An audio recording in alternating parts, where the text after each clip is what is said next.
Welcome to Talk of the Town. This is an official podcast from the town of Pinetop-Lakeside to expand upon community topics shared through the Talk of the Town newsletter. Here we will give you more detail, respond to questions, and deliver information about community news and happenings. Hey, it's Rob Hefner for the town of Pinetop-Lakeside, hanging out here in Town Hall. And today with us, we've got the Director of Public Works, Matt Patterson. How are you, sir? Good, Tom. Good, Rob. How are you doing today? Good. So we're going to talk about a topic of the moment, which is snow plowing, and something you probably get some calls on, answer a lot of questions. We figured we'd answer all the questions that are normally asked right now here, and that way if somebody wants to get them, they can have easy access to them. Absolutely. Maybe we can clear up some misconceptions out there and make it easier for people to understand why we do what we do. You bet. So first off is the question you always get is, how come they haven't plowed my road yet? Why aren't they here yet? Why does it take so long? Yeah, good question. So, there's a lot to it. And before the storm even gets here, we're already gearing up and getting going. But we start, as soon as the snow starts flying, we start a 12 on, 12 off shift. And so we have two full teams that come in and they all have individual routes. But we have 120 lane miles to snowplow. So we've got 5 trucks that do that. And currently, we have to focus on the priority routes. And that's the real reason that we focus on the priority route is to get first responders closer to your subdivisions. So we want to get the main roads where school buses and the first responders need to use. And then when we get done and get all caught up and the storm is completed, then we go to our secondary routes, which are more your residential routes. And then we start cleaning those up. And that's typically where we get the complaints of, why haven't you got to my road yet? And that's really what it comes down to. We need to make sure that the first responders can get close enough to where if there's something wrong or you need help, they can get to you. Yeah, so those primary routes are primary for that reason, and it's mostly for not for convenience, but for safety and people being able to get to others. Yeah, exactly. That's what we're looking for.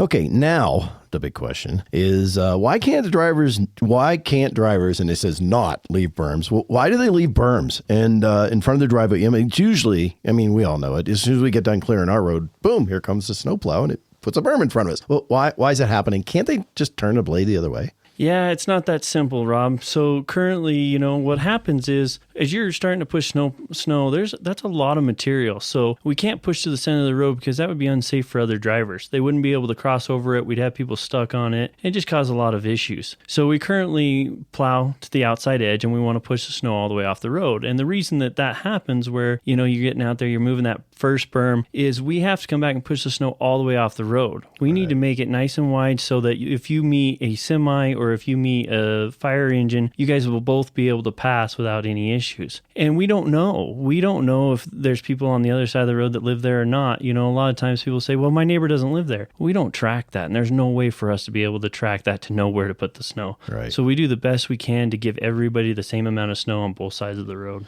Okay, sort of in the same vein, the plow pushes snow that blocks my mailbox. Well, why are you blocking my mailbox, or what's going on with that? Give us a call on the mailboxes. So what we try to do is one of our policies is to push all the way to the mailboxes. We know nowadays that people are getting their medication at home and through the mail service. So we want to make sure we keep the mailboxes clear the best we can. However, we have to also be careful because if we push a 3-foot berm into your mailbox, we'll wipe it out. So we can only get so close to it. But if you're way out there, there's 10 foot between you and the snow berm, then we'll be happy to come help with that. Okay, now back to the berms. You mentioned berm again here. It creates a berm when you push the snow off. You used to have a berm removal service, or people could call and have that. Why don't you do that anymore? Yeah, it really wasn't realistic in the damages that we were causing. So currently all we have is semis to snowplow with. So these are big pieces of equipment. They weigh anywhere from 16 to 25,000 pounds. You start putting that on a residential driveway and we start damaging stuff. And so it started to become an issue because we would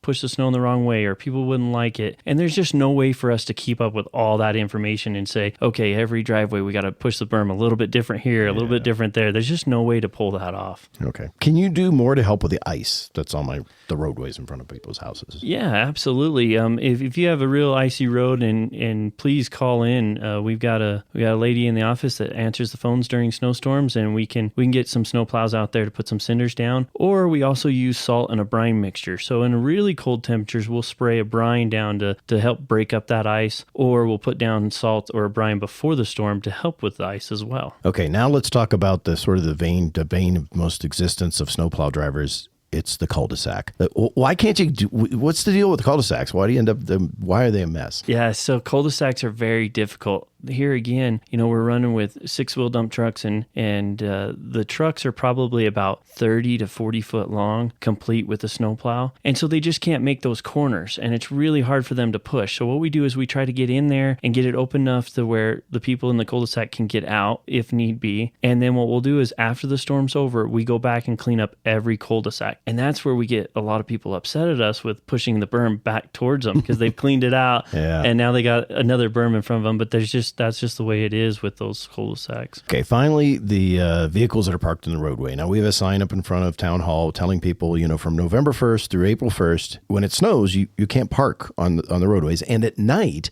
literally from 10 p.m. till like 6 a.m., you can't park on the streets in that time frame. But usually, this time of year, just don't park up there. Why don't you, and I know this is more of a police department question, but why don't you ticket the people that are parking the road that block the snow from being plowed? We more want to educate people about the reasons not to.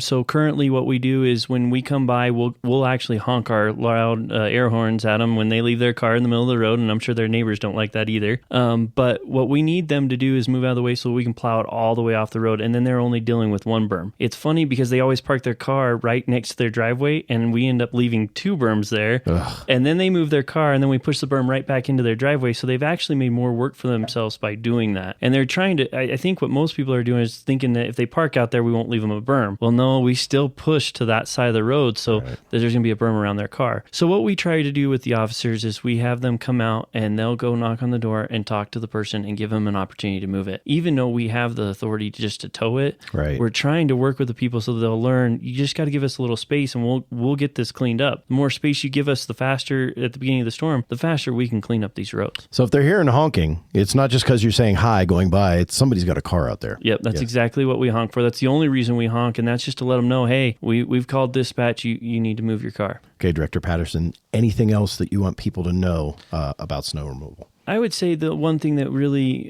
is important to us is when you see us coming, just take your time and slow down and let us work around you. It's difficult. Awesome. Well, thank you very much for your time. I appreciate that. And with that, we're going to head you out. Remember, check everything down below. We get the numbers, email addresses, and anything if you want more information.